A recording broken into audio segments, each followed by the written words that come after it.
Pergantian pimpinan KPK sejatinya dilaksanakan Desember 2024. Kalau dari timelinenya, Pak Prabowo yang seharusnya ambil bagian dalam keputusan strategis ini. Tapi, urusan memilih pimpinan KPK ternyata masih diurus oleh Pak Jokowi. Kok bisa?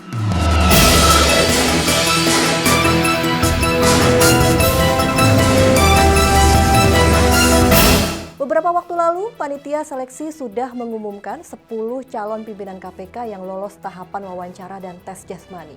Ketua Pansel KPK Muhammad Yusuf Ateh menyebut nama-nama itu telah diserahkan kepada Presiden Joko Widodo, lalu diserahkan ke DPR untuk selanjutnya dilangsungkan uji kepatutan dan kelaikan atau fit and proper test. 10 nama capim KPK yang lolos wawancara dan tes jasmani itu adalah yang pertama ada Agus Joko Pramono yang merupakan mantan wakil ketua BPK, kedua Ahmad Alamsyah Saragih, mantan anggota Ombudsman RI, dan yang ketiga Joko Purwanto, Kapolda Kalimantan Tengah atau dari Kepolisian Republik Indonesia. Yang keempat, Fitroh Roh Cahyanto, mantan Direktur Penuntutan KPK atau Kejagung. Yang kelima, ada Ibnu Basuki Widodo, Hakim Tinggi Pemilah Perkara Pidana Khusus MA. Keenam, Ida Budianti, mantan anggota DKPP. Ketujuh, Johanis Tanak, Wakil Ketua KPK.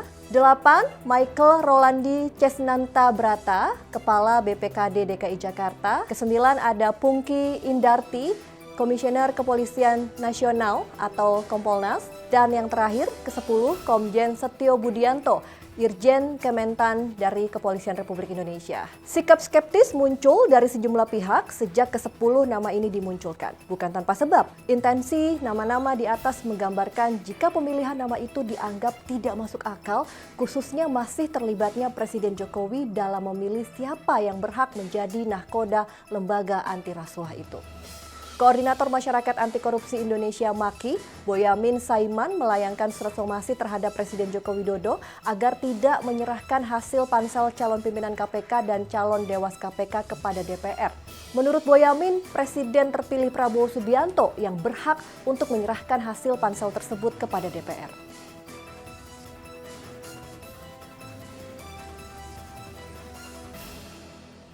Sementara Kurnia Ramadana dari Indonesia Corruption Watch atau ICW juga angkat bicara terkait kontroversi calon pemimpin KPK.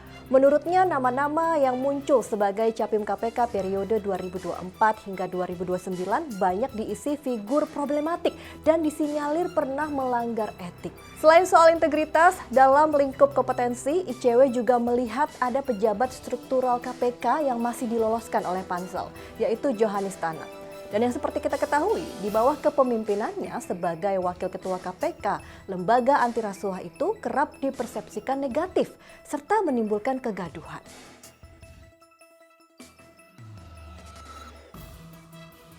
Pengamat hukum tata negara juga mengatakan jika sejak awal pemilihan capim KPK hampir tidak mungkin bebas dari unsur politis. Tapi dia kalau dalam soal seleksi capim tinggal di ujungnya aja nih. Ya. Dia tinggal tanda tangan Kepres doang, yang seleksinya tuh Jokowi nih. Kalau saya mau bilangnya kalau anak Jakarta, wah lu dikerjain lu Jokowi, ya kan? Dia yang ngatur, ya secara politik kita ngomongin dia yang ngatur, Prabowo yang tanda tangan, kan gitu. Tapi mudah-mudahan dia nanti bisa ngedorong perbaikan KPK itu sendiri secara lebih fundamen dan lebih terstruktur. Sebelum kita lanjutkan, kawan inilah bisa berkomentar nih di kolom komentar. Apakah nama-nama capim KPK ini sudah sesuai dengan pilihan rakyat atau pilihan penguasa? Tulis ya di kolom komentar.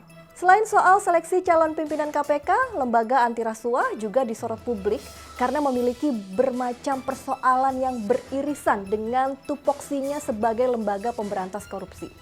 Belum lepas dari ingatan kita semua terkait praktik pungli di KPK yang dilakukan sejumlah orang dalam rutan KPK dengan memungut sejumlah biaya kepada tahanan untuk berbagai kegiatan bagi para tahanan. Katanya sih sudah jadi rahasia umum ya. Pungli itu meliputi biaya kamar, uang keong, koordinasi HP, iuran blok, salam tempel, hingga biaya hidup.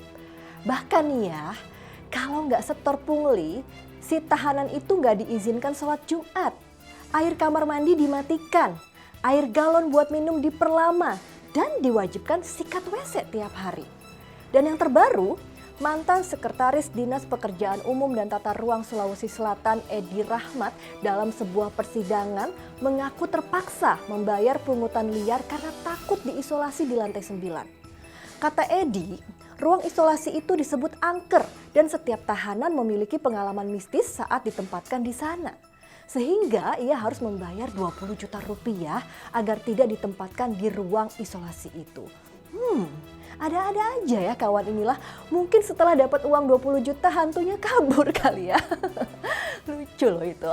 Ironisnya, di Januari 2024 silam, Komisi Pemberantasan Korupsi pernah berjanji kepada masyarakat Indonesia akan melakukan pembenahan tata kelola rumah tahanan KPK setelah Dewan Pengawas mengungkap praktik pungutan liar atau pungli di rutan KPK.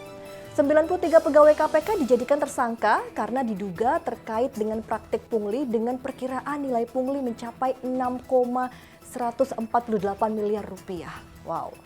Melalui juru bicara KPK Ali Fikri, terjadinya pungli di dalam rutan KPK disebabkan oleh adanya celah sistem yang dimanfaatkan oleh oknum untuk mencari keuntungan. Berbagai temuan dalam kasus pungli di rutan KPK kali ini akan menjadi pembelajaran untuk mencegah terjadinya hal serupa di masa depan.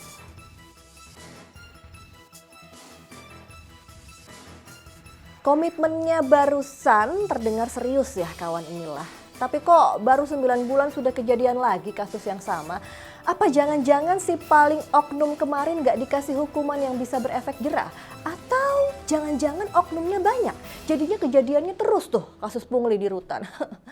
Pada akhirnya istilah ikan busuk dari kepala bisa berlaku untuk gambaran peristiwa di atas. Jadi, kalau mau KPK dan orang-orang di dalamnya punya integritas dan bebas korupsi, maka wajib hukumnya mencari pemimpin KPK yang memiliki mental serta perilaku anti korupsi. Masa lembaga pemberantasan korupsi justru menjadi ladang subur bagi langgengnya perilaku korup? Saya Restulan dari pamit dan jangan lupa untuk like, comment, share, dan nyalakan notifikasinya untuk mendapatkan informasi seru dan menarik di inilah.com. Wassalamualaikum warahmatullahi wabarakatuh.